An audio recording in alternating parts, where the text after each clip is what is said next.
There's something about Mortal Shell 2 that I think is easy to miss if you are mainly focused on the combat. You can spend hours fighting through this world, finding new shells, killing bosses and looking for upgrades, and on the surface it seems like a pretty straightforward dark fantasy story.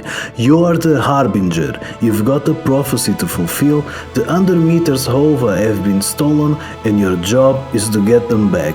Simple enough, but the more you actually pay attention to the world, the more uncomfortable some of the ideas become. The shells aren't just different characters you can use, they were people. The OVA aren't just some magical objects you're collecting, they are connected to something much bigger. And then you have the gods, the people worshipping them, the rituals, the tar, the memories, and all these little pieces of information that don't really make much sense until you start putting them together. Mortal Shell 2 doesn't tell you everything directly, and that's clearly intentional. A lot of the story is hidden in places you explore, the people you meet, and the memories you unlock. So in this video, I want to forget about the combat for a while and actually look at what's going on in this world. Who's the Harbinger? What exactly are the OVA? What happened to the Undermether? Why are people following these gods? And why does almost everything in this world seems to be connected to death, worship, and the human obsession with power? Who's the Harbinger? Let's start with the character we are actually playing, because the Harbinger is probably the easiest part of the story to misunderstand. You're not simply another warrior who happens to wake up in a strange place. The Harbinger has a very specific role in this world. The game describes them as a being who has been prophesied to reclaim the blessed OVA of the Undermether from the creatures and zealots guarding them. So right from the beginning, the Harbinger is connected to the central mystery of the world. The Harbinger is basically a creature that can possess the dead people and use their abilities to fight the world. Something has gone wrong, and your entire journey is basically an attempt to put something back where it belongs. You are following a prophecy.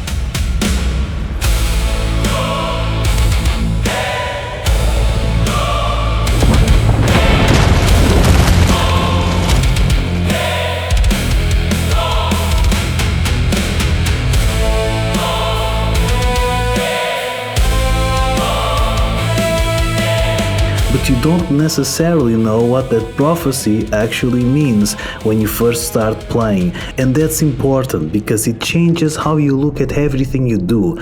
Every time you find another shell, every time you enter on one of these strange temples, and every time you come across another piece of information about the OVA, you are slowly getting more context about what the Harbinger actually is. But what actually is the Harbinger? He is a cosmic spirit sent by a giant primordial goddess known as the Undermether. Think of this goddess as a giant space mother. She lays a massive crystal eggs called OVA. Your character hatched from one of those eggs right after she arrived on the planet. Even though you start in a ruined village, you don't belong there. You are a special chosen servant sent on a mission to rescue your mother's stolen eggs.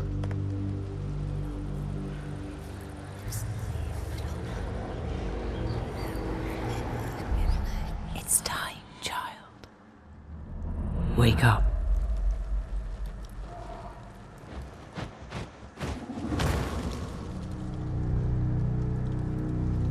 You think you're one of them?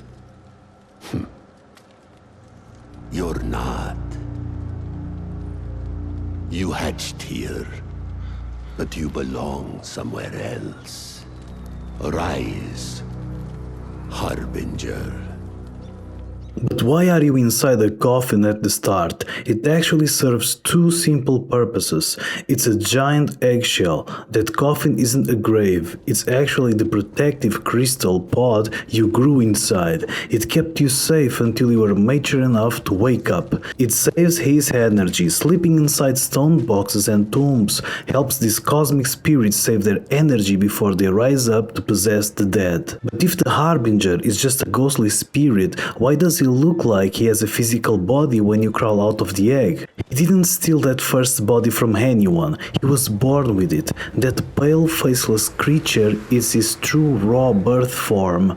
When the space goddess laid the egg, it acted like a 3D printer, spinning a physical, biological body around his spirit so he could touch things in our world. But because it's a newborn, it has no armor and is incredibly weak. With a few hits from the enemy, it will be completely destroyed.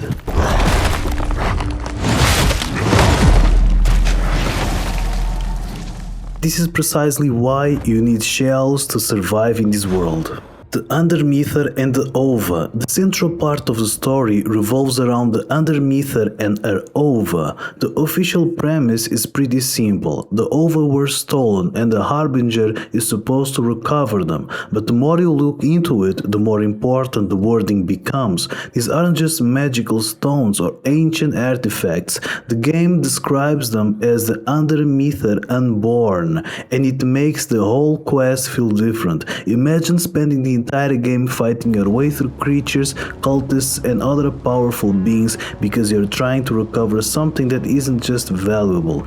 It's alive, or at least it's meant to become alive. You are moving through a world that has been built around something that was taken from its source, and the people and creatures you have been fighting aren't necessarily interested in giving it back. That's where the story starts becoming more disturbing, because the OVA aren't just part of the plot, they are connected to the way this world understands life, death and power. The OVA is just a fancy plural word for eggs. These are massive, crystalline eggs laid by the primordial space goddess, the Undermether. Inside these crystal eggs are the unborn, which are the cosmic children of the goddess. This means every single ovum you find out in the world contains one of your unborn siblings.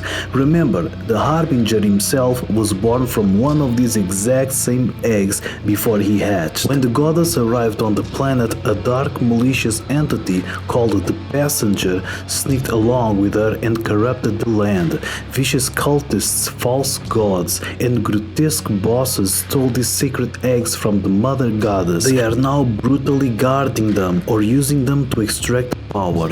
Your entire mission as the Harbinger is to travel across the forbidden forest and dark dungeons, slay these bosses and reclaim the stolen OVA to save your celestial family and cleanse the world. But what the hell happened to this world? The world of Mortal Shell 2 feels like it's already fallen apart before you even arrive.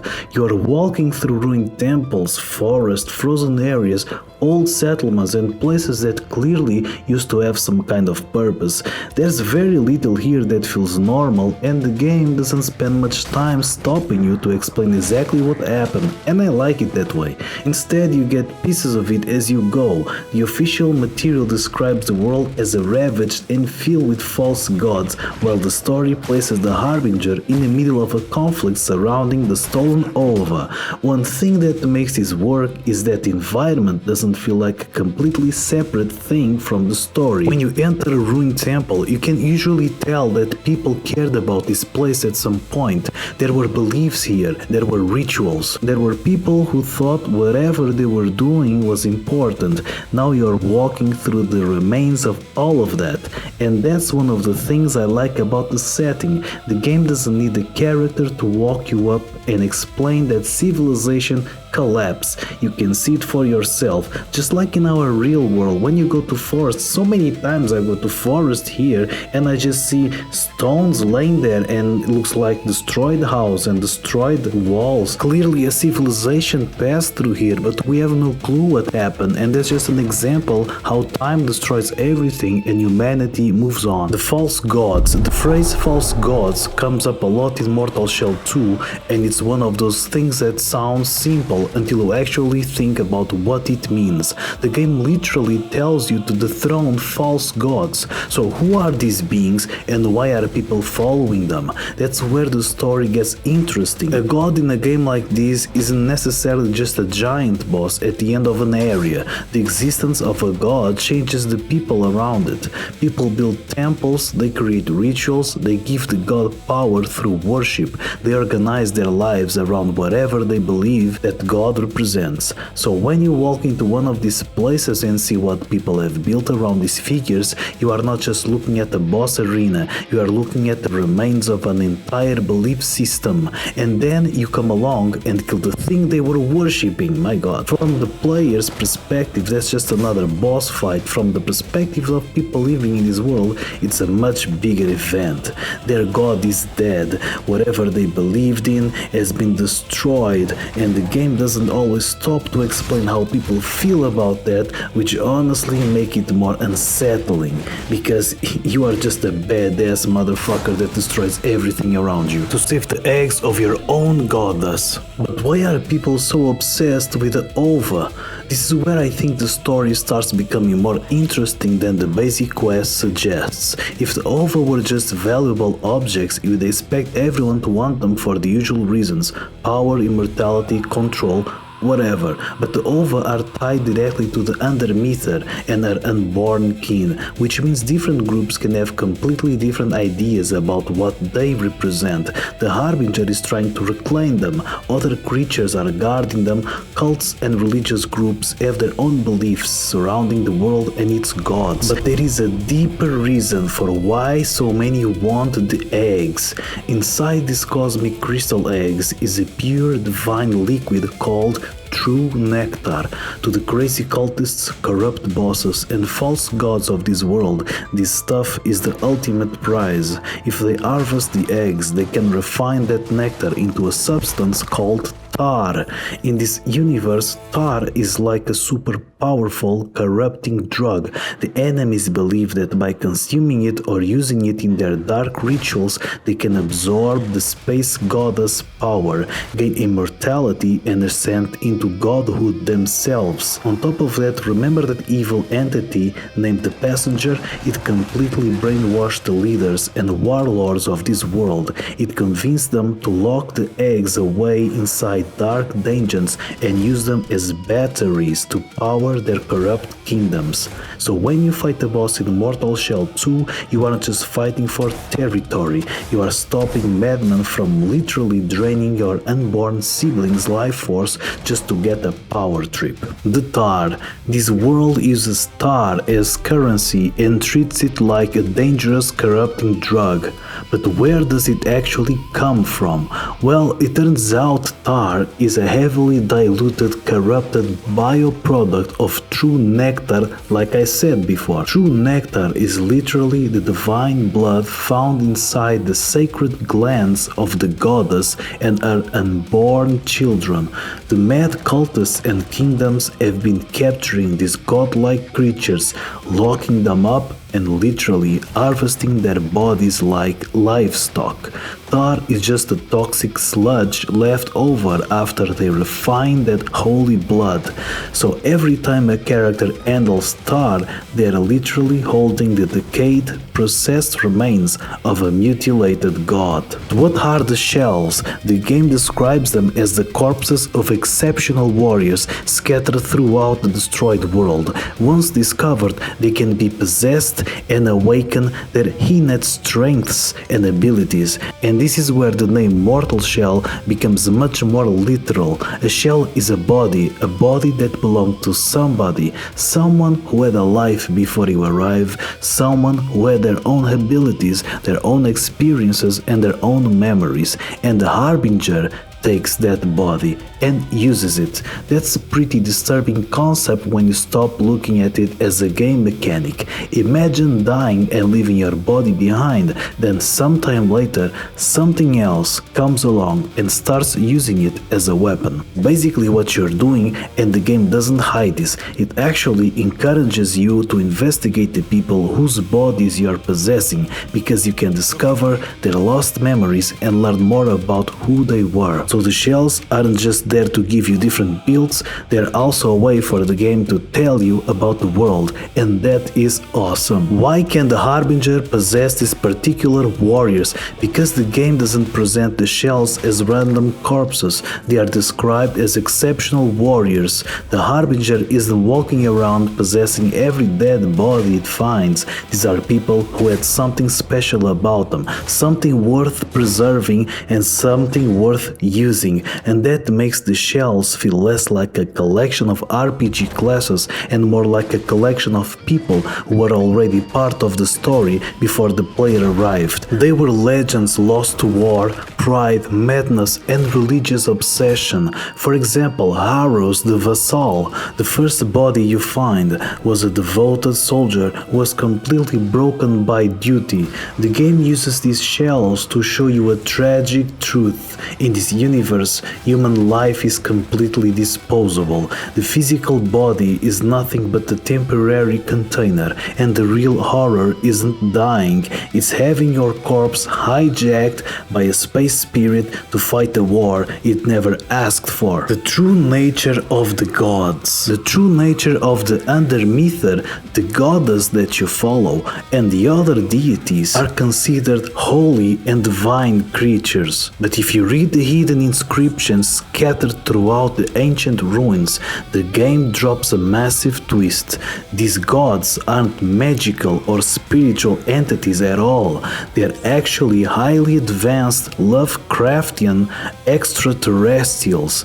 They are spacefaring creatures that travel across galaxies, landing on primitive worlds like this one. When the local humans saw their massive size, their crystal eggs, and their reality-bending powers, their primitive minds couldn't comprehend it, so they built religions around them. It completely changes how you look at the world. You aren't playing a fantasy story about holy magic, you are playing a sci-fi cosmic horror story about alien parasites and the primitive humans caught in the middle. When you tie all of this together, Mortal Shell 2 is way more than just a dark fantasy story. It's a massive, tragic, cosmic puzzle.